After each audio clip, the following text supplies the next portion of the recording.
എടാ വീട് വെക്കാൻ സ്ഥലം നോക്കി, നിന്റെ കയ്യിൽ പൈസയുണ്ട്, വീട് വെക്കണമെന്ന് ആഗ്രഹമുണ്ടാകുമ്പോ ആദ്യം വരയ്ക്കേണ്ടത് പ്ലാനല്ല, നല്ല എഞ്ചിനീയറല്ല പോയി നോക്കേണ്ടത്, അല്ലെങ്കിൽ പടച്ചവനെ കുറ്റികടിക്കാനുള്ള ദിവസമല്ല നിശ്ചയിക്കേണ്ടത്, അല്ലെങ്കിൽ പടച്ചവനെ അല്ലെങ്കിൽ മറ്റുള്ള വഴികളല്ല നേടേണ്ടത്. റസൂലുള്ള പറയുകയാ, അവിടങ്ങ് പറഞ്ഞു ഫൽയുസല്ലി റകഅത്തിന് മിൻ ദൂനിൽ ഫരീള, രണ്ട് റകഅത്ത് നമസ്കരിക്കണേ. റസൂലുള്ളയാണ് പറയുന്നത്, മോനെ രണ്ട് റകഅത്ത് നമസ്കരിക്കണമെടാ.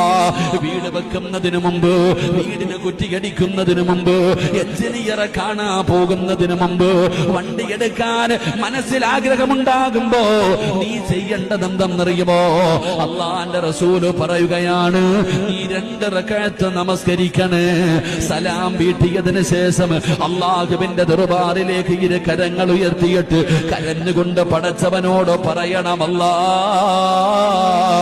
ഒരു കച്ചവടം തുടങ്ങാൻ പോവുകയാണ് തമ്പുരാനെ, നല്ലതാണോ മോശമാണോ, ഇതിലൂടെ ഞാൻ രക്ഷപ്പെടുമോ, ഇതിലൂടെ ഞാൻ പരാജയപ്പെടുമോ, എനിക്കറിയില്ല തമ്പുരാനെ.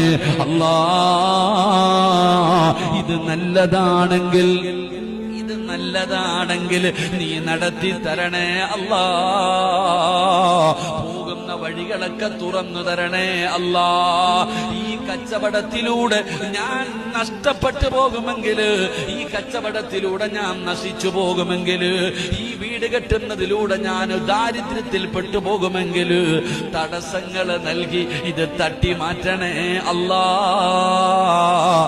എന്ന് നീ നിസ്കരിച്ച് ദുആ ചെയ്യണമെന്ന് ആദരവായ പ്രവാചകൻ നബി മുഹമ്മദ് മുസ്തഫ